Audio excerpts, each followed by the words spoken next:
우리가 가정하게 되면은 우리의 어떤 보금자리라고도 할 수 있는 많은 어려움과 시련을 겪어가면서도 가정에서 우리가 참 평안히 쉴 수 있는 그런 가정이 되어야 참 하나님이 기뻐하시고 여러분과 내가 행복을 누릴 수 있는 곳이 바로 가정입니다. 거기는 가정 구성원들은 바로 부모가 있고 자녀가 있고 또 따라서 계속 손주도 있고 때로는 그 가정 위에 그 높은 부신 그 할아버지 할머니도 계시고 뭐 이렇게 있습니다만은 그런 가정이 다 권위가 있어서 질서를 있어야 된다. 질서 없이는 가정이 평화롭지 못하고 또 행복스럽지 못하다 하는 것을 우리는 깨닫고 부모의 권위와 가정의 질서에 대해서 좀 생각해 보도록 하겠습니다. 우리는 이 가정에서 질서가 얼마나 중요하다는 것을 이사야 3장 12절에 말씀하고 있습니다. 내 백성으로 말하건대 아이들이 그들을 학대하며 여자들이 그들을 다스리는도다.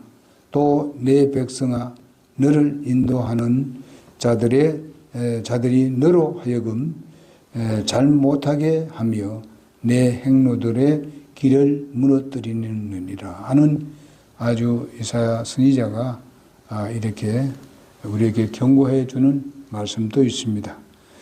이런 것을 봤을 때 한 가정에 있어서 질서라는 것은 굉장히 중요하다는 것을 우리에게 가르쳐 주고 있습니다. 그리고 가정에서 가장 큰 문제는 자녀들이 부모에게 순종하는 것을 배워야 하는데 오히려 요즘은 보면은 부모가 아이들에게 순종하는 이런 시대에 살고 있지 않는가. 왜냐하면 너무나 아이들이 가정에 하나씩밖에 없다든지 어릴 때 가정에 자녀도 없고 이런 시대에 우리가 살고 있습니다. 그래 이게 자녀들이 굉장히 소중하다. 소중하다는 것 자체가 나쁜 것은 아니고 그렇게 여기는 것도 당연하게 그렇게 소중히 여겨야 됩니다. 그러지만은 아무리 그렇다 하더라도 부모가 자녀에게 순종하는 삶을 살아서는 안 되죠. 질서가 있는데. 그래서 우리는 이런 부분을 잘 가르쳐야 됩니다. 요즘 집집마다 자녀 한 명밖에 없는 이런 경우에 많기 때문에 지나치게 애지중지 키워서 많은 문제를 일으키고 있다 하는 것을 보게 됩니다. 그래도 참 교육을 잘하는 가정은 그렇지 않습니다. 그래서 우리가 이런 부분을 생각하면은 참 우리가 깊이 뉘우쳐야 할 일들도 있고 앞으로도 계속 우리의 후대들에게 또 뒤에 들어오는 사람들에게 이 부분을 잘 교육해야 된다는 것도 우리는 배우게 되는 것입니다. 자, 10년 전에 있었던 어떤 분이지만은 50세밖에 안 되는 그런 사람인데 바로 손주가 넷이나 있는 사람이 있습니다. 근데 그는 그 4대 독자였고 또 아버지 명예 순종해서 대략 그 대학 1년 뒤에 결혼을 하게 되었습니다. 그러니까 굉장히 빨리 한 거죠. 그러니까 그럴 수밖에 없죠. 그런데 좀 뭐 어려서 결혼했다 하더라도 그래도 일찍 이렇게 아기를 낳고 이렇게 해서 교육을 잘 해가지고 지금은 뭐 또 그 아버지에게 또 잘해드리고 어머니에게도 잘해드리고 그 순종을 잘하고 또 부모로부터 좀 교육도 잘 받고 이렇게 해가지고 아주 훌륭한 그 가정을 이끄는 사람이 있는데 지금 또 그분이 아주 모범적으로 하는 사람들이 있습니다. 그래서 이런 부분을 봤을 때에 그것이 그때 어릴 때 갔는데도 불구하고 결혼했는데도 불구하고 어떻게 그래 되느냐 하는 것은 부모가 자기 자녀에 대해서 아주 훌륭한 교육을 했기 때문에 그렇다고 믿습니다. 그리고 모든 면에서 모범을 보였기 때문에 그렇게 신앙에도 굳게 서고 이렇게 했지 않았는가 그렇게 생각을 합니다. 이런 것을 생각해 보게 되면은 얼마나 교육이 중요한가, 그리고 가정의 질서를 이렇게 잘 지켜왔을 때에 그 가정은 아주 훌륭한 가정이 되는 것을 보게 됩니다. 그래서 우리는 가정의 질서와 부모의 권위에 대해서 우리가 5가지를 말씀을 드리고자 하겠습니다. 근데 우리가 알아야 될 것은요, 가정의 질서가 때로는 아버지, 어머니, 자녀 이렇게 내가 가야 되지만은 때로는 그렇지 못할 때가 있습니다. 아버지가 아니고 어머니가 될 수도 있고, 아까도 말씀드린 대로 자녀가 될 수도 있고, 심지어 요즘은 또 뭐가 될 수 있어요? 예? 애완동물이 될 수도 있습니다. 이거 뭔가 애완동물이라는 게 나쁘다는 건 아닙니다. 그러나 가정에 그렇게 어떤 자녀보다도 애완동물을 더 소중하게 여기고, 어떨 때는 자기 남편보다도 애완동물을 더 사랑하는 이런 시대에 우리가 살고 있습니다. 남편이 안 좋아해도 할 수 없어요. 부인이 너무 좋아하니까. 그리고 우리는 알아야 될 것은요, 할 수 있으면은 동물은 바깥에 키우는 게 좋습니다. 동물 키우지 말라는 거 아닙니다. 성에도 동물 나오잖아요. 가축이 나옵니다. 나오는데 그걸 밖에서 우리가 잠자는 방에 같이 살 수는 없다 이 말입니다. 그렇게 하는 사람들은 뭐 어쩔 도리 없습니다만, 그러나 우리가 성경적으로 보면 그래 하지 해서는 안 돼요. 그래서 이런 것을 잘 생각하고요. 가정의 질서라는 것이 뻔하게 다 성경에 나와 있는데 그걸 자꾸 이렇게 뒤바꿔 버리게 되면요, 그거는 불행이 오게 되는 거예요. 하나님께서 만들어준 질서가 정확합니다. 아무리 잘나고 뭐 아무리 훌륭한 교육이 있고 뭐 다 했다 하더라도 여러분, 하나님이 더 잘하시죠. 하나님이 우리를 만들었는데, 우리 가정을 만들었고, 그래 했는데 하나님 방법대로 한다는 건 말이 안 되는 거거든요. 그래서 가정의 질서는 하나님께서 세우셨다고 분명히 말씀하고 있습니다. 아버지와 자녀의 어머니가 들어있는 것을 봅니다. 아버지는 가장 좋은, 가장 잘 세우는 것은 바로 어머니가 역할이 굉장히 중요하다는 거죠. 매중간이기 때문에. 그러니까 자녀와 어머니와 아들, 남편과 그 사이에 자녀가 있으니까, 참 어머니가 있으니까, 그러니까 어머니가 굉장히 중요하지요. 만약에 어머니가 자녀에게, 그 남편에게 그 질서를 따르지 않고 하게 되게 되면은 그 자녀는 그것을 보게 됩니다. 배우게 됩니다. 이미 질서가 틀려져 버리는 거죠. 때로는 어머니가 앞에 있고 남편이 그 뒤에서 있는다든지, 이런 것을 우리가 생각해 보게 되면은 하나님이 괜히 그렇게 말씀했겠는가. 그리고 여러분 아시다시피 창세기에 보게 되면은 여자를 만들 때도 보게 되면은 누구라고 했습니까? 배필을 만든다 그랬습니다. 이쪽에 배필, 저쪽에 배필이에요. 배필인데 우리가 이런 면을 보면 차례를 보게 되면은 분명히 남자가 먼저입니다. 그러니까 그 차례를 잘 지키도록 해야 됩니다. 그래야 가정이 평안해져요. 그리고 자녀들도 거기에 순응합니다.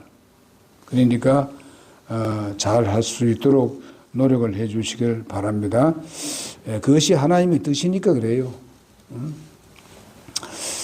그래서 아버지 없는 가정의 슬픔과 외로움을 우리가 결코 우리는 가볍게 생각해서는 안 되고, 가정의 질서는 바로 하나님께서 세우신 것임으로써 어머니가 아무리 똑똑하고 많이 배웠다 하더라도 아버지 앞에 세워서는 결코 좋지를 않습니다. 바르지를 않습니다. 자녀들이 그것을 보고 뭐라 하겠습니까? 그리고 자녀들이 주님 안에서 부모에게 순종하는 것이 가장 뭡니까? 바른 가정의 질서입니다. 근데 부모 공경하는 것은 바로 약속 있는 첫째 계명이라고 말씀을 하셨습니다. 신명기 5장 16절에 첫째 계명이라고 말씀하고 있습니다. 사람, 인간 사이에서, 사람과 사람 사이에서, 사람과 사이에 있어서 위로는 하나님, 그 다음에 인간과 인간의 관계에 있어서 첫째 법이, 율법의 10계명 중에 법이 바로 부모 공경하는 것입니다. 이렇게 질서를 만들어 놨는데 우리가 흐트러서는 안 된다.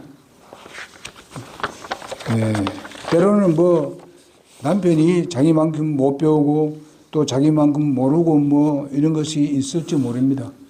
그렇게 하더라도 질서는 파괴할 수가 없습니다. 그대로 해야 됩니다. 그대로. 그러면서 나갈 때에 바로 남편이 부인을 위해서 무엇인가 자기의 잘못도 자기의 그 부족한 부분도 깨닫게 될 것입니다. 이걸 알아야 돼요. 그래서 고린도전서 11장 3절에서 8절 9절을 보게 되면 그러나 각 남자의 머리는 그리스도요 여자의 머리는 남자요 그리스도의 머리는 하나님이라고 분명히 말씀하고 있습니다. 그렇게 말씀하고 있는데 그걸 자꾸 바꾸면 되느냐요? 안 되지. 남자의 머리는 그리스도입니다. 그리스도의 머리는 하나님입니다. 분명히 그렇게 말씀하고 있어요. 그리고 여러분 창세기 2장 18절에서 21절, 23절 쭉 보게 되면 거기는 바로 아담과 하에 대해서 나옵니다. 그래서 바로 그 차례를 얘기하는 겁니다. 섬기기 위해서. 소위 말하면 배필은 바로 그 소위 말하면은 이 뭘로 만들기 위해서, 좀 배필을 만들기 위해서 그렇게 했던 것을 보게 됩니다. 사실상 보게 되면은 그 여자를 만들 때에 남자의 갈비뼈를 빼서 만들었습니다. 그래서 여자를 만들었습니다. 그러므로 우리는 알아야 될 것은 이 차례를 잘 알아야 된다. 그렇다고 해서 맨 처음에는 그렇게 했습니다만은 그 다음에는 어떻습니까? 남자와 여자와 관계없이 여자에게서 납니다. 여자 몸에서 나옵니다. 그러나 그 근원은 남자입니다만은 바로 자녀들이 나는 것을 볼 수 있습니다. 이런 것을 보게 되면 서로가 존중하고 서로가 높여줘가면서 정말 격려해줘가면서 서로 그 질서를 따르는 것이죠. 이렇게 돼야 되는데 그 근위가 무너져 버리면은 가정은 날마다 싸웁니다. 니뿔내뿔 합니다. 머리가 둘이니까. 안 되죠. 교회도 마찬가지입니다.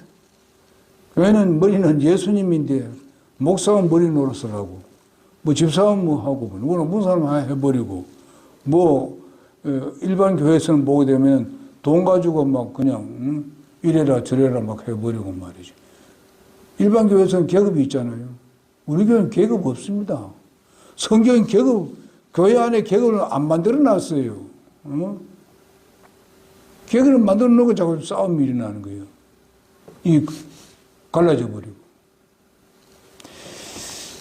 이런 것을 우리가 볼 때 절대로 가정이나 교회는요, 절대 하나님께서 세우는 그 기관이고 그 기관은 하나님의 질서를 따라야 행복합니다. 복되고. 그래서 우리가 이런 부모의 부모가 권위를 상실해 버리게 되면요, 권위주의가 생기게 됩니다. 권위주의는 가만히 있어도 타인이 존중하고 이해하고 존중하지만은 바로 권위주의는 목소리가 크고 뭐든지 많이 가지면서 허세를 부리는 것이 바로 권위주의입니다.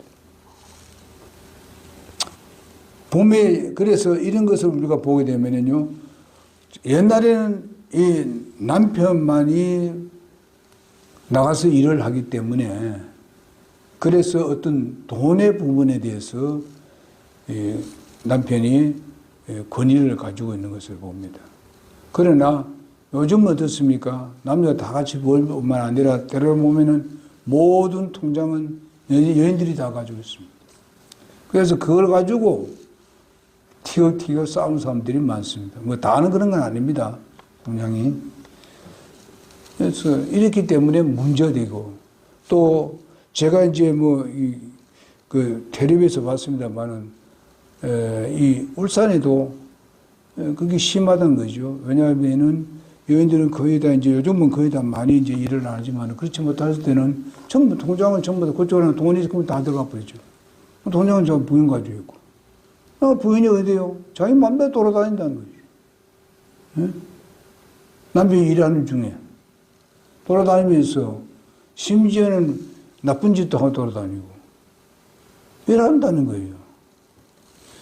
그러니 울산에 그런 일이 꽤 많다는 거예요. 제가 그거 들은 지가 한 2, 3년 되는데요. 이런 게 가정이 파괴되죠. 이러니까 가정이 망하는 거예요. 여자가 낮에 술 먹고 돌아다니고 말이죠. 해보세요. 남자를 만나고 해보세요. 참으로 이런 악한 세상에 우리가 살고 있습니다. 그래서 저희도 그래도 예수를 믿고 구원받은 우리 성도들이 말이죠. 가정을 이루고 있을 때에 특별히 남자들이 많은 술을 취하죠. 요즘부터 여자들이 더 많다고 이런 얘기를 듣습니다. 또 보니까. 그러면 안 되잖아요. 그런데 세상이 그래 돼 나가고 있어요. 그러면 뭐 하겠어요? 술 먹은 사람이 술 안 먹은 사람이 봤을 때 가정이 엉망이 되어버리죠. 타락하고 말이죠. 그럼 자녀들이 뭘 배우겠어요, 그냥. 자녀들이 역시 뭘 배우겠어요? 술 먹는 거, 담배 피우는 거 다 배우잖아요. 제가 아침에 딱 나와보게 되면 여기요, 젊은 애들이 여기에 나와서 담배 피우고 가는 사람이 있어요. 여기. 맨날 담배 피우고 가는 사람이 있어요. 밖에 나와서. 학생이에요. 그 누구한테 배웠어? 부모한테 배운 거지.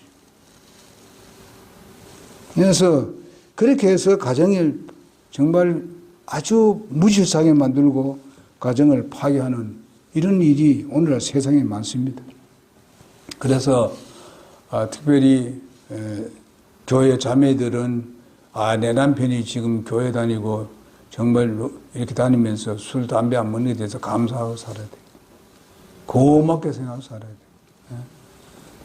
또 이제 요즘은 또 남자들, 여자들이 하도 술 먹고 돌아오니까 남자들도 이게 감사해야 돼요. 술을 안 먹고 그런데 안 빠지고 교회 열심히 다니는 부인 만나는 데서 감사해야 돼요. 서로 감사하자고. 그러면서 세워주며 살자고. 그것이 행복이지 뭐예요, 뭐. 그러니까 그렇게 하시고 가정을 그렇게 이끌어 가야 된다는 것을 말씀을 드리고 싶습니다. 부모의 진정한 권위가 있다면은 자녀들은 권위에 정말 도전 않고 정말 무시하지도 아니하고 순종하게 될 것입니다. 분명히요. 그래서 그 잠언 22장 6절에 보게 되면 아이에게 마땅히 아이에게 아이에게 가르치기를 그리하면은 늙어서도 그것을 잊지 않겠다. 그렇게 말씀하셨습니다. 그러니까 자녀들에게 교육이란 것이 얼마나 소중한가 하는 것을 부모들은 그 질서를 잘 지킴으로써 그렇게 살아야 된다고 믿습니다. 디모데전서 2장 9절에서 15절에 있는 말씀도 좋은 말씀이 있습니다. 집에 와서 한번 읽어보시고. 두 번째로 가정의 질서는 바로 자녀들의 성장 초기에 확실하게 우리가 형성시키는 것이 부모의 할 일입니다. 변함없이 계속 유지되어야 합니다. 일반적으로 가정의 중요한 결정을 바로 어머니가 하는 경우가 많습니다. 왜냐하면 자녀하고 많은 시간을 보낼 수 있는 시간을 갖고 있기 때문에 그렇습니다. 그리고 어릴 때부터 자기 뱃속에 나올 때부터 자라는 데까지도 많은 시간을 자녀에게 투자를 했기 때문에 때로는 어머니가 결정할 때 있습니다만은 그러나 하나님께서 주신 질서를 따라서 한다면은 결과선 궁극적으로 결정을 짓는 분은 바로 남자가 해야 됩니다. 소위 말하는 남편이 해야 된다 하는 것은 절대로 잊지 말아 주시기 바랍니다. 그것이 바로 하나님께서 주신 질서입니다. 물론 이제 남편이 그 문제에 대해서 지식적으로나 모든 걸 못할 수도 있습니다. 그렇다 하더라도 어떤 결정을 내렸을 때에 그 권위를 세워주라 이게. 세워준다는 뭔가 하면은 그 소위 말하면 허락을 받으라 이게. 남편에게 허락을 받으라 이게. 자식의 일에 대해서 얘기할 때도 남편에게 허락을 받아야 된다 이 말이에요. 예? 모든 면에서 그 자녀를 기르는 그 어머니는 아이들에 대해서 속속들이 더 잘 알 수도 있습니다. 그렇기 때문에 그렇다 하더라도 어떤 것 결정을 내리고 미래를 위해서 얘기를 하고 결정을 내릴 때도 분명히 아버지에게 허락을 받아. 아버지가 이렇게 하면 좋겠다. 뭐 어머니가 결정을 냈다 하더라도 먼저 얘기를 해주고 이렇다고 하고 남자가 그 다음에 공포를 할 수 있도록 이렇게 하시라고요. 더 잘 아는 남편 같으면은 그 다음에 뭐 또 남편이 부인한테 이렇게 했으면 좋겠다. 서로 합의하는 그런 그 질서를 따르게 되면요. 가정에 문제 생기지 않습니다. 응? 그래 합시다. 뭐 하고 보면요. 그게 어려운 거 아니에요. 거기에 무슨 뭐 자존심 세우고 이래 하지 말라고요. 자존심이야말로 그게 가정에 많은 파괴를 가져오는 것입니다. 무질서를 만드는 일입니다. 하나님, 주님께서 무슨 자존심 세웠더니 뭐 무슨 일이 났겠습니까? 예? 그럼 다 내려놨어요. 우리도 주님 따라가는 그런 길이니까 우리가 방향은 그렇게 잡고 나가야 될 거 아니에요? 예? 그래서 가정을 굳게 세워서 질서 있는 가정을 세워야 된다. 때로는 남편이 좀 이런 게 있어요. 아이들에 대해서는 어머니가 엄청난 관심이 많고 하잖아요. 그런데 남편은 좀 무관심한 남편들이 꽤 많습니다. 예? 뭐, 그냥 뭐, 자기 부인이한테 담밖에 뭐, 별 관심 없다고. 이렇게 하면 또 안 돼요. 예? 그 고개 숙인 사람 또 고개 드세요. 어? 예, 날 봐요. 못생겨도 나를 좀 잘 보라고. 그러니까, 이렇게 자존심 때문에 문제가 생기는 가정은 우리가 그 자존심 버려요. 예수님이 뭐 우리를 지배하고 있고 예수님의 모습을 봤는데 예수님 지금 우리를 섬기고 있지 않습니까? 계속. 예수님이. 끝까지 섬기고 있잖아요. 그러니 우리도 서로 섬기면서 나가자 이게. 뭐 돈 때문에 제일 많이 싸우는데 여러분이 돈에 좀 이렇게 좀 해방되자 말이에요. 예? 아이, 모사님, 뭐, 돈, 뭐, 중요시 안 여깁니다. 나도 중요시 여깁니다. 그 돈 때문에 싸우지 말자, 이게. 응? 근데 그 돈 쓰는 것도, 예, 가정에서 함께 벌어가지고 쓸 때는요, 분명히 모든 결정을 다 준비해 놓고 나는데 결정은 남편이 내리도록 해요. 예? 그렇게 하세요. 그럼 도리어 돈을 더 잘 줄 낀데요, 남편이. 예? 그런 식으로 좀 살자. 예? 요즘 세상이, 뭐 우리 교회는 그런 사람이 없다 난 봅니다. 그러나 요즘 세상이 그런 세상이에요. 뒤에 오는 사람들을 위해서 우리가 좀 잘 가르치자고. 우리가 지금 잘 배워가지고, 훈련받아가지고, 뒤에 오는 사람들에게 잘 얘기를 해가지고, 하나님 말씀이 이런데, 우리가 하나님 말씀을 따르고 구원받았으면 우리가 말씀을 쫓아가 합시다. 이렇게 하면서 교육하는 것이 여러분과 내가 해야 될 일이 아닌가. 먼저 되었으니까. 그리고 세 번째로 보면 자녀가 자기 권한에 속하지 않는 결정을 스스로 내리는 일이 없도록 해야 합니다. 아이들이 그래도 뭐 모든 걸 좀 세상적으로 잘 알고 뭐 많은 것을 안다 하더라도 아이들 스스로 어떤 중대한 결정을 내리지 않도록 해야 됩니다. 부모는 사실상 아이들의 가는 길을 우리가 앞으로 이랬으면 좋겠다 하는 그 바람이 있죠. 있지만은 그 아이들 스스로가 그냥 결정 내리도록 하지 말라는 것입니다. 왜냐하면 클 때부터 지금까지 다 지켜봤습니다. 지켜봤기 때문에 부모는 그 아이의 장점과 단점을 잘 알고 있습니다. 그뿐만 그 아이가 그 재능이 어떤 재능이 있는지 이런 것도 다 알고 있습니다. 뭐 관심 없는 사람도 모를 수도 있습니다. 다 알고 있을 거예요. 그럼 그 재능에 맞춰주는 방향으로 우리가 나가는 것이 바로 좋은 길을 열어주는 것입니다. 비록 그것이 뭐 미래 큰 뭐 일은 아니라 할지라도 그가 가지고 있는 아주 특색이 바로 거기다 했을 때는 그쪽으로 밀어지는 게 좋다. 근데 그것도 좋은데 그게 제일 중요한 것이 뭐냐? 질서를 따르니까 하나님이 뭐라고 말씀하는 거야? 거기에다 중점을 둬야 됩니다. 우리들은 모든 게 다 종합적으로 다 나가지만은 하나님과 관계를 어떻게 그것이 잘 이루어 나갈 수 있는가? 앞으로 미래에 이렇게 나갔을 때에 하나님의 관계가 좋아질 것인가? 하나님 관계하고 멀어질 것인가? 교회와 관계가 멀어질 것인가? 가까워질 것인가? 이런 것에 중점을 둬야 됩니다. 왜냐? 우선이 거기이기 때문에 그렇습니다. 여러 가지 그 재능들이 있는데 그 재능들을 가지고 나왔을 때에 어떤 경우는 뭐냐면 교회만 상관없는 쪽으로 나갈 수 있거든요. 재능이 있는데 그 재능을 교회와 관련이 있고 가정과 관련이 있고 그래도 가까이 지낼 수 있는 그 방향으로 나가야 됩니다. 그래야 또 돌볼 수도 있고 또 여러 가지 문제에 있어서도 빨리 해결될 수도 있고 이렇게 해가지고 교회와 관계를 맺고 그 다음에 하나님을 우선적으로 이렇게 나가는 그런 결정을 내릴 수 있도록 하는 것이 지혜롭다. 그렇게 나가기를 바랍니다.